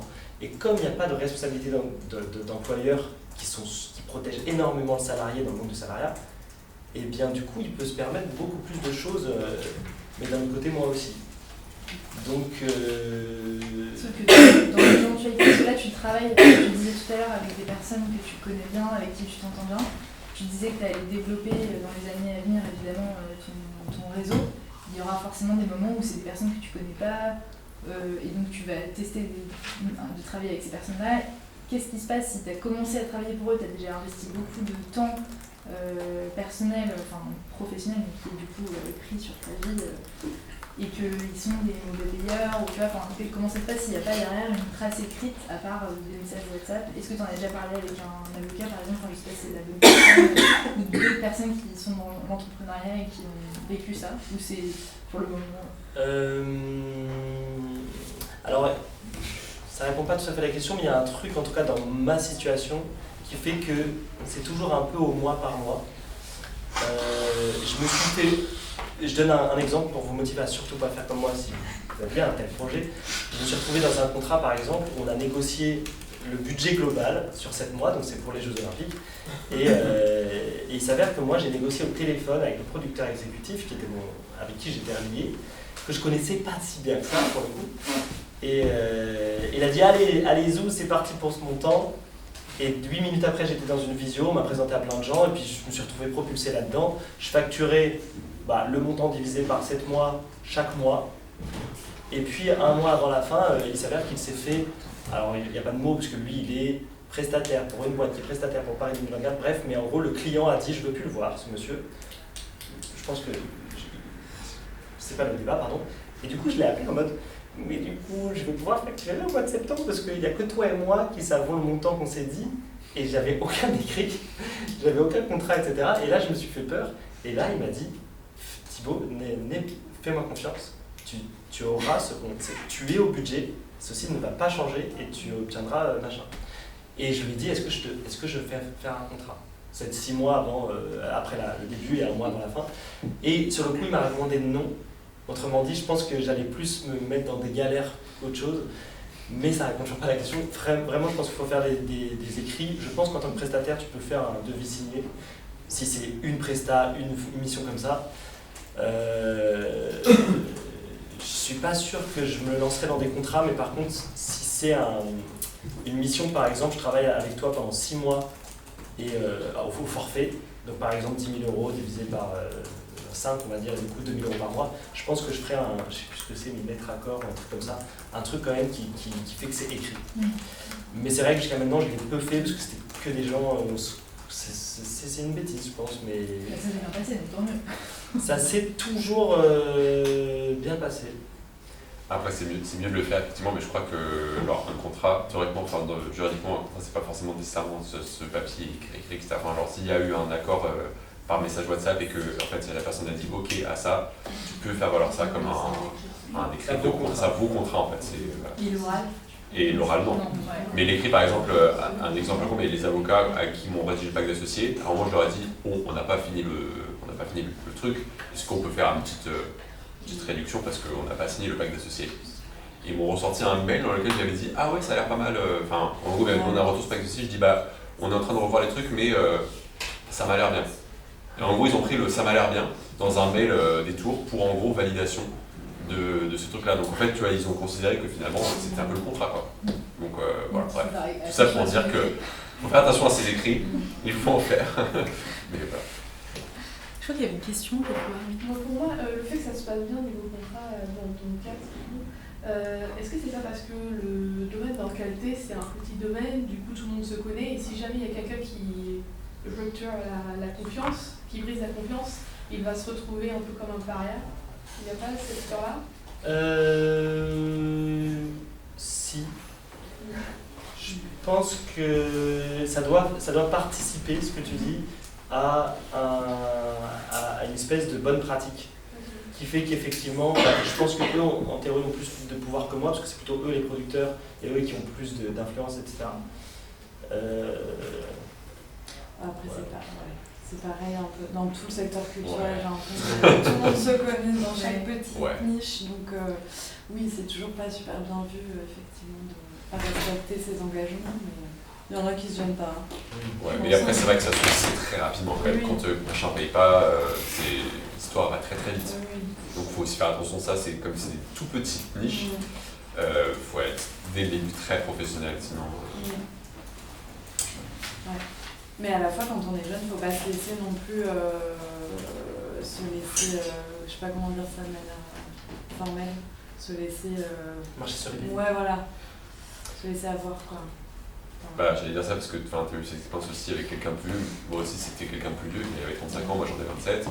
Et dans sa tête, je pense qu'il y avait une part de. De toute façon, toi t'es jeune, donc en fait tu t'en fous un petit peu. Enfin, genre tu fais ce projet, mais. Genre si t'es pas. Voilà, enfin. Et c'est là où justement, le fait de se surprotéger dans l'ensemble, l'a fait flipper parce qu'il dit, ah en fait, elle est jeune, mais elle est pas conne, quoi. Donc voilà. Ça rejoint un peu un point que tu as abordé, que j'aimerais bien qu'on creuse un peu, qui est la légitimité. Tu en parlais tout à l'heure, et je pense que c'est hyper important d'en parler. Est-ce que tu peux développer un peu ça alors oui, la légitimité, il m'a fallu du temps, je me sens toujours pas du tout légitime, hein, on va pas se mentir, mais du temps à me sentir en tout cas légitime et capable de me lancer, d'autant plus quand on est seul, parce que j'ai cherché quand même toutes ces années où j'étais en salariat dans des sociétés de production, je continuais à fréquenter d'autres personnes, à me dire peut-être que je pourrais rencontrer dans mon cercle une personne qui aurait envie de s'associer. En fait, c'est très compliqué de trouver le bon moment, la bonne personne, enfin ça arrive très peu. Et au bout d'un moment, je me suis dit, en fait, j'en ai vraiment profondément envie et je veux pas dire que c'était vital, mais bon, là, ça arrive à un moment de ma vie où je sentais que c'était le bon moment pour moi. Et du coup, je me suis dit, je vais pas attendre. Je vais pas attendre la bonne personne parce que sinon, peut-être que ça n'arrivera jamais. Donc, je me suis dit, allons-y. Et puis, pour le coup, là, en ce moment, je cherche une personne à terme pour me rejoindre dans ma société. Pour justement partager ce que tu disais, les galères, les moments de joie, enfin, les risques, quoi, en général. Et la légitimité, après, c'est très personnel, ça dépend des parcours de vie, ça dépend des parcours pro. Mais je pense que d'autant plus quand on est une femme, je veux pas faire mon discours Enfin, si en fait. mais oui, je pense que c'est d'autant plus ancré dans de pas se sentir apte ou capable de le faire. Parce que, en tout cas, moi, je parle vraiment qu'à titre perso de mon expérience. Le cinéma, comme tout le monde le sait, c'est quand même un milieu avec plein de voilà, très masculin, mais en vrai, comme j'imagine, le métier ingé son, j'imagine, ça va être assez masculin, mais particulièrement la production, c'est quand même dans l'impulsion collective un métier de mec. Et j'ai effectivement travaillé qu'avec des producteurs mecs, et au bout d'un moment, en fait, j'étais en mode, j'en ai trop marre que 2 mecs de 50 piges, 6 blancs, me disent ce que je dois faire, quelle ligne j'ai envie de bosser. Et en fait, ça a été, je pense que c'était profondément une envie que j'avais depuis des années, depuis très très longtemps, mais que ça a été aussi en réaction de plein d'expériences du quotidien, de mon rapport au travail, où en fait, où plusieurs fois quand même dans les 3 sociétés, donc j'étais dans 3 sociétés de production différentes, où j'ai quand même à chaque fois essayé, je vais être honnête, j'ai essayé de soit leur proposer des projets, soit de prendre des parts dans les sociétés, mais c'est quand même des grosses sociétés installées depuis plusieurs années, donc à chaque fois, c'était genre des combats d'ego où non, nous on a notre société, on a notre vision et on ne veut pas laisser de place. Et je dis pas parce que je suis une femme ou parce que ça serait un peu hyper cliché genré de dire ça, mais je pense qu'effectivement ça joue. Et du coup, je suis arrivée à un stade où j'ai dit écoutez, je vais faire ce que j'ai envie de faire, quoi. Donc, et ça n'a pas été facile, et puis ça va pas être facile. Voilà. Ça a été un chemin de pensée personnel, ils ont aussi parlé avec des proches. Oui, bien sûr. Mais ça a été long. Et je pense que oui, au niveau perso aussi, je pense que heureusement, j'ai eu des personnes qui m'ont aussi permis de me sentir légitime. Mais non. N'ayez pas peur. Vous avez des choses à ajouter sur ce sujet? Sur la légitimité, je pense qu'on l'a jamais vraiment. Déjà, moi, dans mon taf, qui est toujours mon taf actuel, même si ça fait 3-4 ans que je le fais, je commence tout juste à me dire vite fait légitime, mais pas de ouf. Alors que je suis très autonome et ça se passe bien. Dans l'entrepreneuriat, j'avais aucune légitimité, à part du fait de connaître bien le secteur de la musique. Je suis pas technicien du son, je connaissais pas les trucs, j'apprenais un peu au fur et à mesure. Et aussi on apprend, c'est hyper débutant dans l'entrepreneuriat. Le moment où je me suis dit ça commence à aller mieux, c'est parce qu'en fait j'ai fait je pense que c'est le moment où j'ai un peu rédigé les dossiers pour de présentation à la banque et tout ça, et en fait je me suis dit ok, peut-être que je suis capable de faire ça, peut-être que c'est vraiment mon projet et qu'en fait que je connais les paramètres. En fait, en rédigeant les études de marché, la stratégie, la présentation du projet et puis surtout les études financières, je me suis dit ok, en fait je vois qu'est-ce que c'est. Et c'était très comme faire des Lego et à la fin de dire en fait je commence à être un tout petit peu doué à ça, et c'était très très petit, mais je m'accrochais à ce petit truc de il y a plein de trucs qui s'est bien passé, et puis ce sentiment, je pense qu'on partage d'être et que nous qui faisons ce projet, donc en fait on en connaît un peu tous les tenants, les aboutissants, et du coup on est les plus légitimes à parler de notre projet, quoi qu'il arrive, quoi. Il n'y a pas de... Tu veux avec un truc? Et moi, très rapidement, j'ai un petit doute. Je pense que quand j'étais au salariat, j'ai eu pas mal de soucis d'ego personnel. Et je ne sais pas si je me pensais justement plutôt très légitime et pas assez reconnu, etc. Mais j'ai beaucoup étouffé parfois quand c'est institutionnel, donc plutôt dans le secteur public. Il faut rester un peu sur son domaine d'activité, surtout pas en dire un mot de trop, etc. Et puis il y a eu des moments, mon tout dernier CDD, qui était autant incroyable que hyper frustrant, parce qu'il y a plein de fois où je ne faisais rien, alors j'étais à la fois chargé de prod, un peu chargé de marketing, un peu chargé de billetterie, et tout en étant multiple, j'étais quand même restreint. Pourquoi je dis ça? Du coup, je crois que je me suis lancé dans l'entrepreneuriat, en tout cas en freelance, parce que mes proches, donc d'ailleurs par hasard Alex ici présent, m'a dit mais vas-y, lance-toi et tout. Et quand j'ai décidé de prendre cette décision, quand j'ai pris cette décision, pardon, et il y a tout mon entourage qui a dit mais il était temps, etc., ça te conviendra beaucoup mieux. Et je sais pas si c'est... Je me dis que la légitimité est aussi liée à l'ego, c'est pour ça que je fais un lien. Mais ce qui est drôle, c'est que je me rappelle m'être dit tiens, vu que j'ai dû faire le deuil de ce truc d'être reconnu en entreprise. Du coup, moi, je suis plus jamais en entreprise, je suis plus jamais dans aucun organigramme d'entreprise, quasiment, logiquement, parce que je suis prestataire, je suis indépendant. Et du coup, je me suis dit, comme ça, je vais être libéré de ce truc-là. Par ailleurs, autre sujet, j'étais toujours un peu frustré parce que j'avais envie d'être responsabilisé, de travailler sur des gros budgets, de pouvoir être force de proposition, et ça ne marchait pas au salariat, alors qu'en freelance, ce qui est très bizarre, c'est que tu ne fais pas partie de l'entreprise, mais on te responsabilise beaucoup plus vite. Aussi parce qu'il n'y a pas de peur de te responsabiliser, de te faire confiance, parce qu'au pire, on se débarrasse de toi. Alors quand tu es en entreprise, que ce soit en CDD long ou en CDI, à chaque fois qu'on te donne une responsabilité, c'est très compliqué de te l'enlever.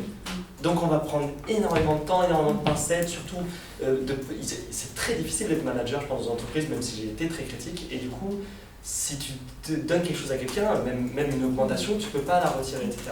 Et du coup, moi je suis trop content parce que vu que je m'ennuie un petit peu, j'ai été à la fois beaucoup plus responsabilisé. Et ce qui est très compliqué, c'est quand on est en freelance, on peut aussi être pas du tout responsabilisé, parce que tu peux complètement devenir passer de faire une mission de direction de projet et juste après de faire régisseur où tu prépares la table régie pour un tournage ou ce qui peut être très intéressant, mais où soudainement ta responsabilité au contraire est complètement au service de quelqu'un qui fait un métier où d'habitude toi tu dois être au-dessus de ce métier. Voilà, donc comme ça varie tout le temps, Ça, c'est un piège, je pense, c'est que moi, j'ai un énorme souci de légitimité dans le sens où parfois je me dis, bah, tiens, j'aime bien envie de proposer à cet énorme théâtre d'être leur coordinateur général. Beaucoup de débats que j'ai fait avec mes proches dernièrement. Et puis juste après, de me dire, mais c'est marrant, mais je crois que je me projette beaucoup trop haut. Et des fois, je me dis. Et je me projette là-dedans parce que je me suis ennuyé dans un truc trop bas, et puis parfois d'être propulsé dans un truc qui est beaucoup trop haut pour moi, mais plus trop savoir si. Voilà. Donc je pense que c'est très flou parce qu'il y a beaucoup moins de repères, on fait pas. Il n'y a plus un je suis chargé de prod, et un jour je suis admin de prod, et un jour je suis. Là c'est très flou en fait, tu passes de mission, ta responsabilité est très très variable.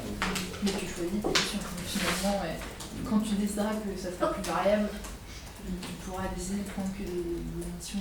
Eh ben, c'est une super question parce que l'année dernière, avant de faire mon énorme mission dernièrement, bah justement j'avais tellement peur que du coup j'ai accepté un peu tout et n'importe quoi. Quand je dis ça, c'est que des fois des trucs qui m'intéressaient pas, vraiment pas intéressants, pas très bien payés, mais parce que je me disais il faut que je travaille, il faut que. Voilà. Et je me suis tellement remis en question dans une grande mission pour laquelle j'étais plutôt très responsabilisé, que je suis ressorti de là, où je me suis senti un peu plus légitime, ce qui m'a donné la force, plus ou moins, de dire eh ben maintenant tant pis, je préfère ne pas facturer, ne pas travailler, plutôt que faire des trucs pour lesquels je me sens pas au bon endroit, etc. Donc il y a eu une poussée de légitimité, mais la poussée de légitimité ne me donne absolument pas du travail. Tout est relatif, mais en tout cas, là je suis en train d'essayer d'explorer qu'est-ce que ça fait d'essayer de se sentir légitime et est-ce que ça va mordre. Et peut-être ça va pas mordre du tout, peut-être ça va mordre. Je vous raconterai l'année prochaine. J'ajoute juste la question de la légitimité, c'est un peu un des avantages aussi de faire de l'entrepreneuriat et de choisir un peu qui sont ses partenaires commerciaux, etc. Ne pas aller vers les gens qui vous sentent comme des merdes de manière générale. Je prends un exemple, mais quand nous on a cherché une banque pour faire un prêt à l'entreprise, il y a eu plusieurs approches, parce que c'est moi qui faisais un peu les entretiens pour négocier les prêts. Bon, déjà, je l'ai en cosplay en tant que mec parce que expliquer les pronoms à la banque, c'est trop compliqué. Mais il y avait une banque en particulier qui m'a vraiment fait sentir comme une jeune débutante en fait, qui connaît rien à son projet entrepreneuriat et qui en fait, m'a fait sentir comme si j'étais un entretien d'école de commerce. Mais du coup, vous avez réfléchi à ça, et je viens quand même vous demander 70 €, donc je l'ai un peu réfléchi, tu vois.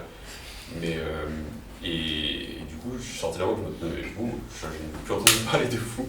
Alors qu'à l'inverse, c'est quelqu'un qui, d'un seul coup, vous prend au sérieux. En fait, voilà. On a aussi le choix de ne pas, même s'il y a des gens qui ont du pouvoir,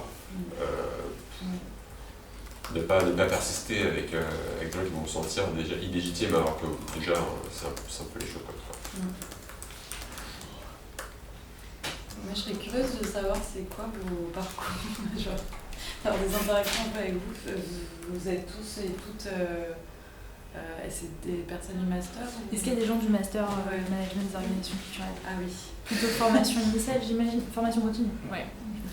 Et est-ce que vous avez des projets, du coup, j'imagine, d'entrepreneuriat? C'est quoi un peu vos... Enfin, je sais pas si vous avez entendu. Tous en même temps. Allez. Qui a des projets d'entrepreneuriat dans la classe? C'est pas vraiment des projets entrepreneuriaux, mais je pense qu'on se pose beaucoup de questions parce qu'on a aussi, on voit un peu les limites du management dans les décisions culturelles. Enfin, moi je suis en continu initial, pardon.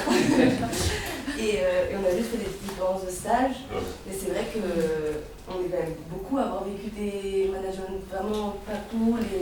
Dans le public, dans le privé, partout, les deux, vraiment c'est... Moi, c'est tout ce que j'ai vivant, parce que c'est sûr. Voilà. Et du coup, c'est des idées qu'on se pose. Voilà, moi, c'est pas du tout un projet défini que j'ai. C'est une question qu'on se pose peut-être un peu. Éviter. C'est vrai que quand on commence aussi, même pas que quand on commence, mais ça peut être.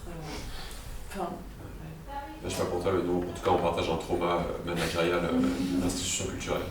J'ai aussi bossé pour la Philharmonie, Festival d'Avignon, comme ça. Et parfois la Philharmonie qui est traumatisante. La production. On les aime beaucoup, mais la question de la légitimité, par exemple, le fait que je me sente même pas légitime dans mon taf, dans lequel ça fait 3 ans que je bosse, c'est particulièrement hérité d'une institution culturelle et d'un management, comme tu disais, où genre, tu fédéral, c'est etc. très pyramidal, enfin je sais pas pour vous, mais moi c'est tellement pyramidal, et enfin moi j'ai bossé que dans des sociétés de prod indé, donc avec je sais pas 5-6 personnes très petites, et c'était toujours 2 mecs, et après t'avais tous les gens qui découlaient en dessous. Enfin moi j'avoue que je pense que ça m'a un peu trop mal, et aussi, et du coup ouais, en termes de management, après, moi, je pense qu'il m'a fallu quand même 3 ans, pardon, Thibaut, avant de passer le cap. En fait, d'avoir vécu ces expériences, pas trauma, parce qu'en vrai, ça va, mais ces expériences où en fait, je ne me sentais pas à ma place, pas légitime, ça m'a aussi, aujourd'hui, fait me dire que maintenant que j'ai vécu ça, je veux pas revivre ça. Donc, Et effectivement, j'ai toujours été très critique avec mes managers. Je pense que je suis particulièrement mal tombé 2-3 fois. Du coup, tant mieux. Mais du coup, j'ai changé mon rapport. Maintenant, c'est plus jamais mes managers, mes responsables hiérarchiques, c'est mes clients. Le rapport est quand même, il faut quand même que je travaille pour le client, donc c'est lui qui décide, c'est sa directive, il y a quand même ce rapport-là. Et moi, j'adore parce que du coup, c'est à moi de moi-même me démener, me manager moi-même, être complètement autonome sur le fait que j'organise mon travail de telle sorte que mon client soit satisfait. Et d'ailleurs, j'ai beaucoup de clients qui sont des gens comme vous, qui sont des personnes qui ont soit leur société, soit qui sont indépendants. Et ce que j'adore, c'est qu'effectivement, je le fais pour eux, mais ils sont aussi indépendants, et du coup, il y a une espèce de rapport un peu d'égal à égal et beaucoup plus horizontal, je trouve aussi. Et du coup, moi, ça m'a vraiment libéré de ce rapport-là. Et il y a un truc où quand on est au salariat, je mélange les sujets, mais tu as un manager dans une structure qui fait du spectacle vivant, par exemple, si c'est ton truc ou autre chose, qui le fait plus ou moins, mais du coup, tu as un seul contrat et tu évolues là-dedans et tu peux pas sortir de ce cadre managérial. Et en plus, quand le management n'est pas incroyable et qu'il est un peu transverse, il est multiple, c'est-à-dire qu'il y a plusieurs personnes qui n'aident pas à l'améliorer, finalement, dans le salariat, c'est très compliqué de modifier ça, parce que les institutions n'ont pas toujours envie d'évoluer et de changer.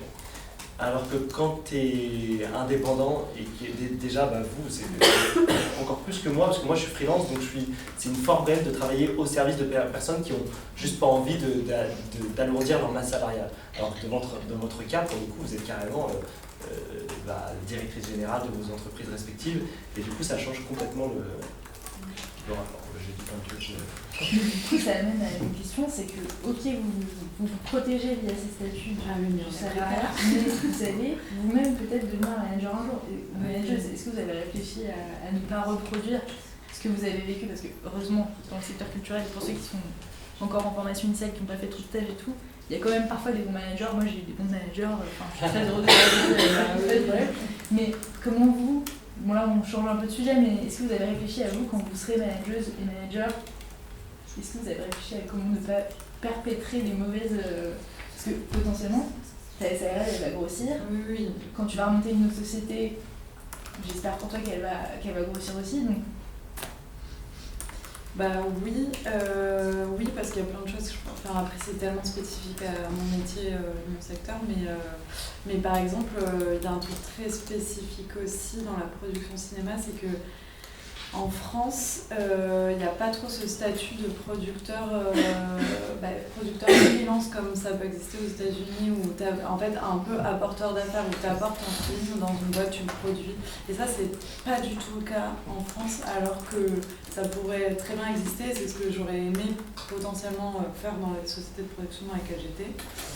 Et donc, si à terme, je sais pas, j'ai un jeune prod super talentueux qui a envie de travailler avec moi et dans ma structure, carrément, en fait, faut laisser de la place aussi à d'autres manières de produire, d'autres manières de fonctionner. Ouais, j'en suis pas là du tout encore.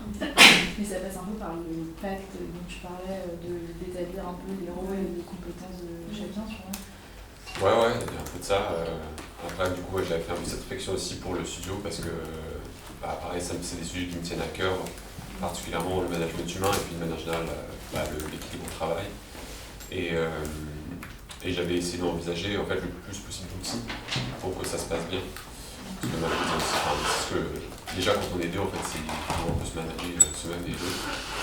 Et déjà essayer de mettre en place le plus d'outils professionnels, de process, de cadrer les choses au maximum pour qu'en fait il y ait de la liberté dans tout ça. En fait, bizarrement, c'est quand les endroits où j'étais le plus à l'aise, c'est quand il y avait des process qui étaient extrêmement clairs et il n'y avait pas de contestation humaine après, parce que en fait, on avait déjà prévu suffisamment comment ça allait se passer pour qu'ensuite il n'y ait pas de débat. Et puis en fait, c'est aussi une posture générale par rapport au métier. En l'occurrence, pour le studio, j'envisageais vraiment de faire aussi des associations avec des artistes, qu'il y ait des artistes qui soient résidents du studio, qu'il y ait une espèce de communauté un peu qui se mette en place autour de ça. On avait commencé aussi à réfléchir un peu hors cadre classique sur, par exemple, le fait qu'il y ait des musiciens qui mettent du matériel chez nous en échange d'avoir du temps de studio, qu'en fait, il y a un mécanisme d'échange un peu vertueux qui se met en place. Et je pense que ça, c'est aussi dans la philosophie générale du projet que ça peut changer. Mais ouais. Enfin, pour moi, c'est les outils ad hoc, parce que chaque métier, comme tu dis, a un truc très très spécifique sur lequel on peut être un peu meilleur, un peu plus efficace. Et dedans, du coup, laisser aux gens la liberté et faire confiance aussi. Mais la confiance, elle vient quand il y a eu des garde-fous.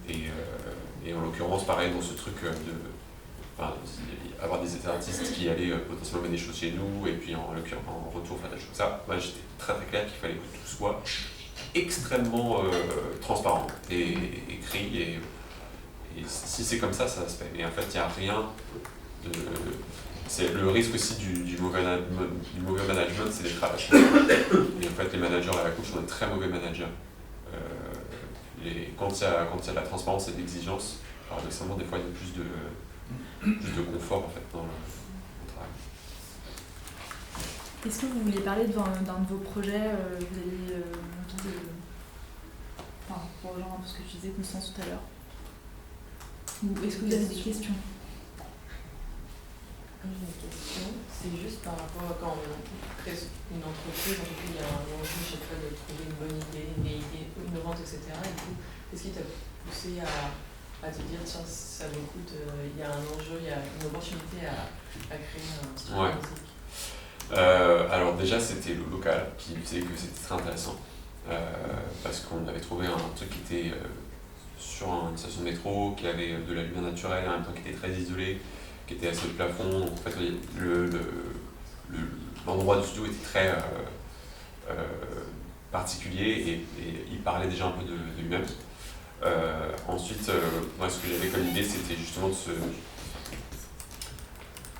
faire un truc, j'ai envie de dire. On analysant un peu les studios sur Paris, il y avait plusieurs choses. Il y a des studios qui sont très historiques, avec une grande légitimité. Il y a beaucoup d'artistes qui sont passés par là depuis les années 50, 60, etc. Tous les grands films ou les grands albums ont été enregistrés chez eux, c'est des grands plateaux. Il y a du matériel qui est là depuis 40 ans, ça coûte hyper cher, il y a des micros de légende, les gens s'arrachent le truc, etc. Ce truc-là, très présent à Paris. Et puis tu as aussi un réseau de studios de taille moyenne qui sont gérés par des ingénieurs du son, qui ne sont pas des gestionnaires. Les ingénieurs du son ont plein de qualités, mais ce ne sont pas des gestionnaires et ne sont pas des managers. Et en fait, l'enjeu que j'avais, c'était de créer justement un studio qui déjà en fait opère de manière très professionnelle, évidemment il n'y en a pas beaucoup, et qui puisse offrir vraiment un plus aux artistes dans l'accompagnement. Donc on voyait un peu un système où on avait plus des parcours d'accompagnement avec des artistes plutôt que juste de la location. C'est-à-dire qu'on allait encourager un peu la fidélisation pour qu'ils viennent en résidence chez nous, en répétition, jusqu'à l'enregistrement de leur album, et que ce ne soit pas vraiment un truc de... Moi je voulais pas faire un local ponctuel, une espèce de salle vide dans laquelle on prendrait n'importe qui. On voulait vraiment avoir une DA artistique. On sentait aussi qu'il y avait cette nouvelle scène jazz qui naissait à Paris, qui est très intéressante, mais qui manque un peu de structuration et qu'il faut accompagner sur les musiques instrumentales. On avait aussi, je m'étends un peu, mais la spécificité qu'on avait, c'est que mon associé ingé son, lui, est spécialisé dans à la fois les musiques jazz et les musiques électroniques, qui est vraiment une intersection qui se fait en ce moment à Paris artistiquement. Donc on était un peu pertinent par rapport à ça. Moi j'avais une question plutôt par rapport à l'IVA pour se séparer. Enfin, comment ça s'est fait concrètement, ces désengagements? Dis au revoir. On n'avait rien signé. Mais même au niveau de l'apport en capital On était en train de déposer l'apport en capital à la banque, on ne l'a pas fait. Mais vraiment à 3 jours près. Si c'était ça, en fait, je dis non, si c'était ça, moi j'étais engagé, c'était foutu. J'aurais pas pu revenir en arrière si c'était plus tard. C'est vraiment désengagé au meilleur moment. C'est avant que la banque vous octroie le prêt? C'était, alors la banque nous avait donné un accord, on avait fait une proposition de prêt, on n'avait pas signé la proposition. Et moi j'étais en train de, enfin j'avais vraiment dit à la banque, ils nous avaient envoyé les trucs pour déposer le capital, donc c'était à quelques jours près. Mais comme on n'avait rien signé, c'était vraiment ciao. Donc on s'est juste remboursé des trucs parce qu'on avait engagé des frais chacun de notre côté. Et puis on s'est partagé des documents en bonne confiance. Moi je lui ai filé sur les trucs sur lesquels je travaillais, et voilà. Parce que lui il va continuer. Mais sinon c'est tout. Mais je pense que j'aurais pas eu de recours si j'avais déposé le capital et j'avais signé les statuts, etc. J'aurais dû attendre. C'était parti après, t'aurais laissé... Si c'était parti après, en fait, non mais je serais pas parti après. Ouais. J'étais bloqué, j'aurais été bloqué financièrement, l'investissement que je mettais dans la boîte c'était trop gros pour que je parte comme ça. Donc en fait, si j'avais déposé effectivement mon capital, ça aurait été douloureux, je pense, comme projet, parce que ce serait engueulé à plein d'endroits, mais je l'aurais poursuivi. Mais du coup, j'aurais été piégé. Tant que tu l'as pas fait du coup. On est tous, c'est vrai que c'est toujours tentant de faire monter une entreprise avec ses amis, parce qu'on veut travailler avec les gens qu'on aime bien, mais du coup, si je comprends bien, pour ne pas rentrer dans des écueils, c'est vraiment de passer du temps à en parler. Ouais, et je pense qu'en fait, je pense que nous, ça aurait vraiment pu marcher, parce qu'on était extrêmement complémentaires. Il y avait vraiment des choses que moi je n'avais pas, et vice versa. On était très très différents dans nos métiers aussi, je pense que c'est... Et au départ, on voulait prendre une troisième personne. On a cherché pendant longtemps une troisième personne pour contrebalancer notre duo, parce qu'on avait un duo technique gestionnaire. Et aussi moi, comme je fais de la musique aussi, j'allais pouvoir aussi faire de la DA. Mais c'était très complémentaire. J'ai cherché une troisième personne pour apporter un autre truc, quelqu'un qui vient plutôt des labels, qui connaît un peu plus la chaîne, vraiment distribution et tout ça, pour qu'on ait un autre input sur le secteur. Peut-être qu'on aurait dû encore plus chercher pour avoir cette troisième personne pour commencer, vu l'ampleur du projet. Mais les gens avec qui on s'entend extrêmement bien, mais par contre, il n'y a aucune raison pour laquelle il faut s'associer avec eux. Oui, mais après, ça peut aussi être des amis avec qui juste il faut que chacune soit conscient de ses qualités défauts, enfin ses qualités, genre c'est les choses dans les secteurs de compétences, quoi. Ça peut être des amis, pourquoi pas. Juste en fait, il faut être juste hyper conscient de ce dont on est bon ou moins bon. Et je pense que la complémentarité, pour le coup, ce que tu disais Thibaut tout à l'heure, ça peut décupler clairement. Et ce que j'ai dit aussi en partant, c'est que ça ne sert à rien de faire un projet si je n'ai pas un rôle dedans. Et avoir un rôle, c'est justement en fait avoir des choses pour soi et que les autres n'ont pas. Et s'il n'y a pas de rôle spécifique, il faut vraiment délimiter le territoire pour se sentir justement légitime.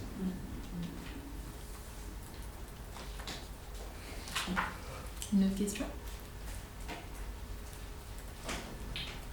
Est-ce que vous pourriez approfondir un peu, vous en avez un peu parlé, de vos stratégies pour aller chercher des clients, notamment Thibaut, est-ce que tu peux approfondir un peu cette stratégie? Est-ce que c'est vraiment que du réseau? Est-ce qu'il y a d'autres idées? Et quand c'est du réseau, comment concrètement ça se met en œuvre?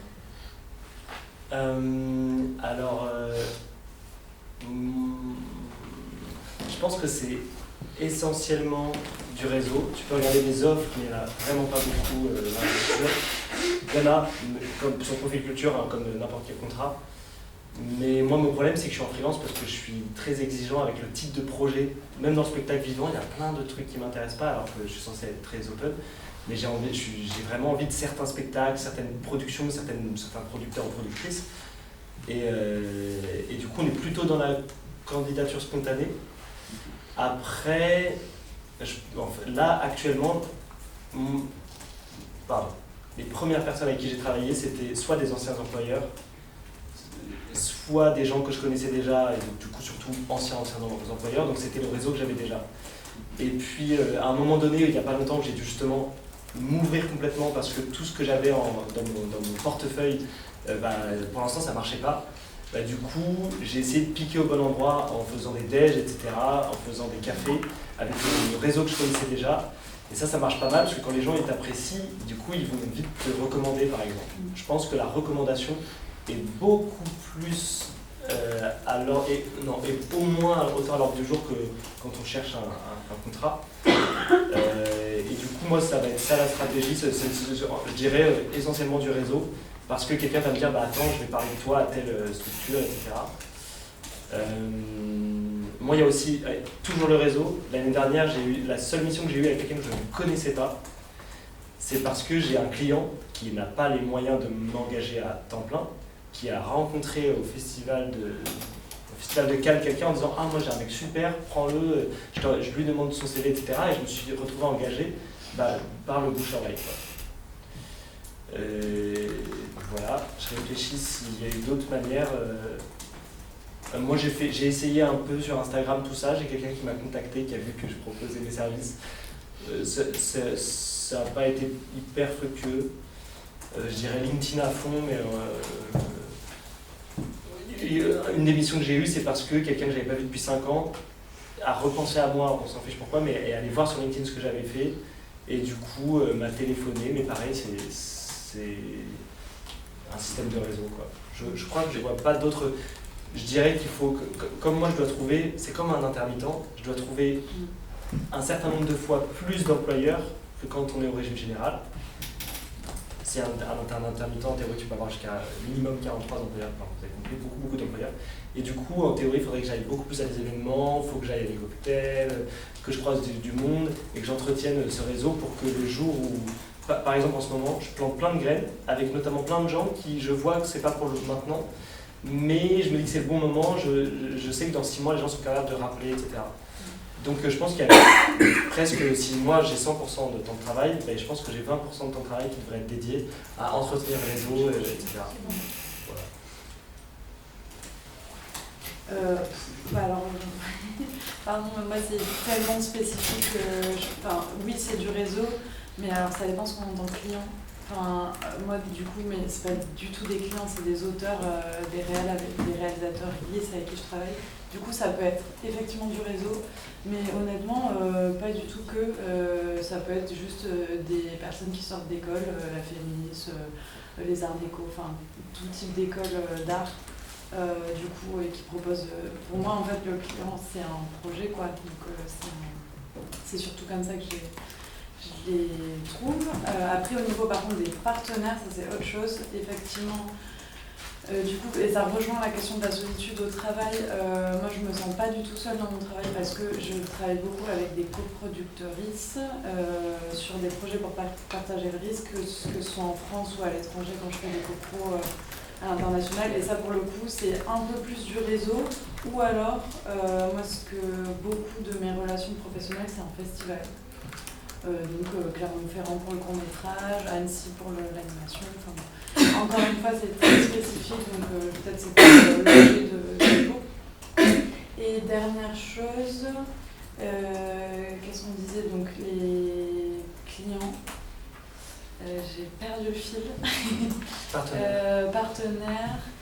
Oui, voilà. Et il y a aussi quelque chose d'assez précieux où je m'en suis rendu compte là aujourd'hui, c'est ne négligez pas vos expériences en stage dauphinois, post-dauphine.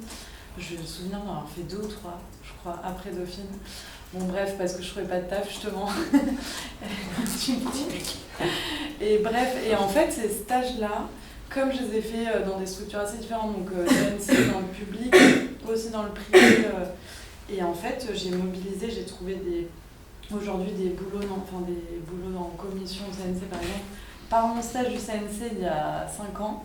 Donc c'est aussi des réseaux que j'avais un peu oubliés et du coup que je ne mobilisais pas au quotidien, mais que j'ai pu rappeler en leur disant vous vous souvenez, j'étais en stage. Après il faut oser, bon voilà, ça dépend de votre manière de communiquer, etc. Mais en tout cas c'est des possibilités aussi qui sont assez faciles à mobiliser.